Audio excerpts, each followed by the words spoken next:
अस्सलाम वालेकुम guys, I hope you all are doing fine. My name is Asha Sadiqa and आपकी फरमाइश पे हम कर रहे हैं सीबीटी क्या है, उस क्या क्या कर सकती है। पार्ट 1 में हमने डिस्कस किया उसका मॉडल जिसमें सीबीटी बेस करती है।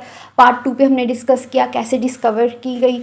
पार्ट 3 पे हमने डिस्कस किए प्रिंसिपल्स ऑफ सीबीटी के सीबीटी कैसे काम करके लेके चलती है, कैसे पेशेंट के साथ काम करती है, जो कि और ये तीनों वीडियोस जो सी हैं एक लेमैन और एक साइकोलॉजी स्टूडेंट को यहाँ पे टुमारो साइकोलॉजिस्ट के लिए ज़रूरी होंगी, वो सब कुछ डिस्कस किया गया उन वीडियोस में। तो लास्ट में मैंने एंड की थी वीडियो कि CBT successfully treated disorders by CBT. तो उसमें हमारे पास ये काफ़ी बड़ी लिस्ट आ जाती है। ठीक, आप एक बार ये लिस्ट में पोस्ट कर रही हूँ तकरीबन 10 सेकंड्स के लिए, आप एक बार इसको देख लो। कोई भी क्वेरीज होगी you can ask me on a comment box. और हम जो अपने शॉर्ट कोर्स पे प्रेजेंट कर रहे हैं वो मैंने लास्ट वीडियो में भी बताए थे, दोबारा से मैं बता देती हूँ। CBT with bipolar disorder, CBT with schizophrenia, CBT with depression, CBT with addiction भी है उसमें, CBT with anxiety, CBT with OCD, CBT with ये कपल प्रॉब्लम्स हो गई। ठीक, उसके अलावा जब आप सीख लोगे ना सीबीटी, आप किसी पे भी इम्प्लीमेंट करना सीख लोगे कि कैसे कितनी करनी है। सीबीटी के लिए सीबीटी आनी चाहिए, उसकी टेक्निक्स, उसकी थेरेपीज़ आनी चाहिए, और जो आपको डायग्नोसिस अच्छे से पता होना चाहिए कि कौन से मसले में क्या क्या पॉसिबल मसले हो सकते हैं। जितनी अच्छी आपकी केस फॉर्मुलेशन होगी, जितना अच्छा आपका केस कॉन्सेप्चुअलाइजेशन होगा इन सीबीटी, कोग्निटिव कॉन्सेप्चुअलाइजेशन जितनी अच्छी हो जाएगी आपकी, और एक केस फॉर्मुलेशन और कोग्निटिव कॉन्सेप्चुअलाइजेशन, ये तो जितनी अच्छी होंगी, और उसके बाद पेशेंट की जितनी अच्छी रैपो बिल्ड हो जाएगी। कोग्निटिव कॉन्सेप्चुअलाइजेशन पे ही पेशेंट की रैपो बिल्ड होती है।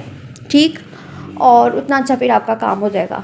चलें फिर अब मैं मूव करती हूँ नेक्स्ट कि सबसे एफिशिएंट सीबीटी थेरेपिस्ट कैसे बना जा सकता है।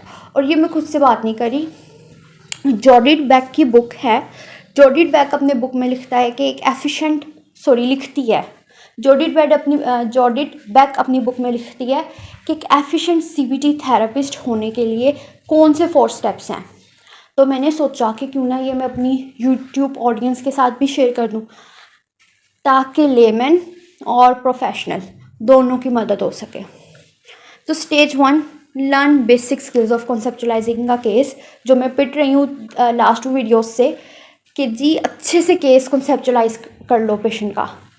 इन cognitive terms based on an intake evaluative और डाटा कलेक्टेड इन सेशंस के सेशन में, फर्स्ट सेशन में जो आपने डाटा कलेक्ट किया है, आपने जो इवेल्युएट किया है उसका सारा कुछ, क्या डिसऑर्डर है आपने इवेल्युएट किया है, उसकी केस फॉर्मुलेशन जो आपने की है उसको कॉन्सेप्चुलाइज करो इन कोग्निटिव टर्म्स। ठीक, कोग्निटिव कॉन्सेप्चुलाइजेशन अच्छे से, इतना का बेसिक नॉलेज आपके पास, इतना बेसिक स्किल ज़रूर होना चाहिए कि आप कोग्निटिव कॉन्सेप्चुलाइजेशन कर सको। जितनी अच्छी आपकी कोग्निटिव कॉन्सेप्चुलाइजेशन हो जाएगी उतना अच्छा आपका रैपो बिल्ड हो जाएगा। सेम उसके बाद that's threaten your ability to understand the flow of therapy. अपनी थेरेपी का फ्लो समझे। पार्ट 2 पे मैंने वो कुछ डिस्कस किया था, और पार्ट टू पे जहाँ पे वो मैंने बात की है उसका प्रिंसिपल पढ़ा है CBT is the structured therapy. ठीक, वहाँ पे गोल ओरिएंटेड है, वहाँ पे भी मैंने बताया कि एजेंडा मेकिंग होती है, उन एजेंडा के अकॉर्डिंग चला जाता है और एक स्ट्रक्चर्ड सेशन किया जाता है ताकि हम गोल ओरिएंटेड प्रॉब्लम फोकस्ड रहें। ठीक, तो इसका फ्लो समझ लो। जितने अच्छे से आप थेरेपी का फ्लो समझ लोगे उतने अच्छे से आपकी थेरेपी हो जाएगी। It becomes more easy to be able to identify critical objectives of treatment and make moment to moment decisions. अब उस बंदे को जो एफिशिएंट थेरेपिस्ट अगर बनना है ना, आपको आना चाहिए कि कौन से क्रिटिकल ऑब्जेक्टिव्स जो हैं ट्रीटमेंट के, उनको आइडेंटिफाई करना आना चाहिए। क्रिटिकल ऑब्जेक्टिव्स को आइडेंटिफाई करना आना चाहिए कि इस मसले यहाँ पे इस पर्सन को किस चीज़ में क्या मसला आ रहा है और इसका ट्रीटमेंट उस चीज़ का कैसे किया जा सकता है, और मोमेंट टू मोमेंट डिसीजंस कि अगर आपने एक बार एक ट्रीटमेंट प्लान बना लिया, एक बार एक टेक्निक डिसाइड कर लिया इसके साथ ट्रीटमेंट करनी है, तो ज़रूरी नहीं आपने सालों साल लेकर चलना उसको उसके साथ। लाइक आप एक ओसीडी के पेशेंट पे थॉट स्टॉपिंग कर रहे हो, ज़रूरी नहीं है कि आपने 2 साल थॉट स्टॉपिंग को ही दे देने हैं, आपने लाइन ऑफ ट्रीटमेंट चेंज ही नहीं करना। अगर आपको लग रहा है पेशेंट पे इम्प्रूवमेंट नहीं आ रही तो आप नेक्स्ट सेशन चलो फिर थोड़ा बहुत टाइम दे दो, लेकिन आप वो मोमेंट टू मोमेंट डिसीजंस करना सीखो। जितने अच्छे आपके मोमेंट टू मोमेंट डिसीजंस होते हैं विद इन द मिनट्स आपको पता चल जाएगा ये चीज़ इस पेशेंट के साथ काम नहीं कर सकती, मैं इसको ऐसे मॉडिफाई कर लूँ। स्टेज 3 है expand your repertoire of therapies strategies and become more proficient in selecting, timing and implementing appropriate techniques and strengthen therapeutic alliance। अब यहाँ पे क्या है अच्छे से, अब स्टेप 3 पे, स्टेप 1 पे आपने अच्छे से बेसिक स्किल सीख लिया कोग्निटिव कॉन्सेप्चुलाइजेशन का। स्टेप 2 पे आपने सीख लिया moment to moment decision making और कैसे थेरेपी का फ्लो लेके चलना है, ठीक। स्टेप 3 पे आपने सीखना है मज़ीद स्ट्रेटजीज़, अच्छे से सारी की सारी अच्छे से स्ट्रेटजीज़ समझ लो, और ताकि आप इतने प्रोफिशेंट हो जाओ कि आपको पता चल जाए कि कहाँ पे कौन सी थेरेपी कौन सी स्ट्रेटजी सेलेक्ट करनी है, कौन से वक्त पे कौन सी स्ट्रेटजी इम्प्लीमेंट करनी है, और कौन सी टेक्निक जो सी मोस्ट अप्रोप्रिएट है according to patient not disorder.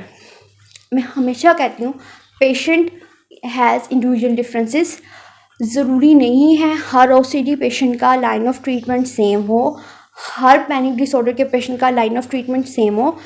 Individual differences की बेस पे, केस फॉर्मुलेशन की बेस पे चीज़ें वेरी करेंगी, तो हमेशा हर पेशेंट की एक अलग केस फॉर्मुलेशन और कॉग्निटिव कॉन्सेप्चुलाइजेशन होगी, और उस डिफरेंस की बेस पे हमारी टेक्निक्स और हमारी strategies, line of treatment, her agenda making सब कुछ मुख्तलिफ होगा हर पेशेंट के लिए।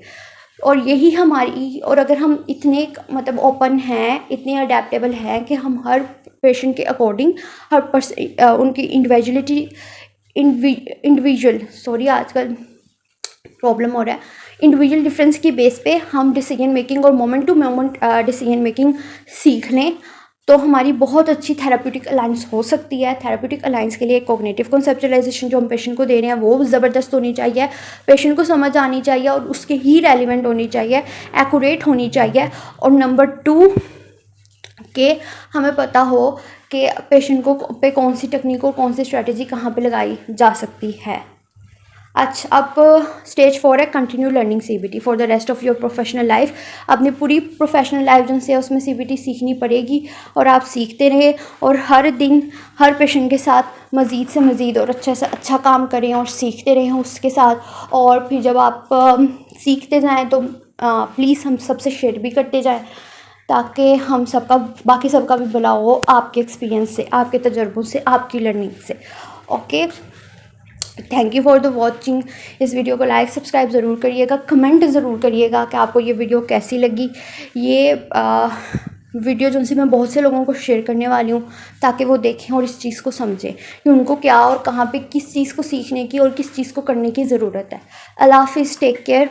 और कोई भी क्वेरी है about short course that we are proposing online short course, ठीक, ऑनलाइन शॉर्ट कोर्स प्रपोज करें। 3 मंथ्स का कोर्स है, उसमें कोर्स आउटलाइन तकरीबन मेरा ख्याल ज़्यादा थर्ड पार्ट जो है ना CBT की वीडियो का, उसमें ज़्यादातर मैंने कोर्स आउटलाइन डिस्कस की है थोड़ी बहुत, और इसकी स्टार्टिंग में ही मैंने कोर्स आउटलाइन डिस्कस किया कुछ, तो ये आप देख लें। अगर आपको इस कोर्स के बारे में ज़्यादा समझना है तो ये 4 पार्ट्स देखें CBT की वीडियोस के, और फिर मुझे बताएं कि आपकी क्या राय हैं।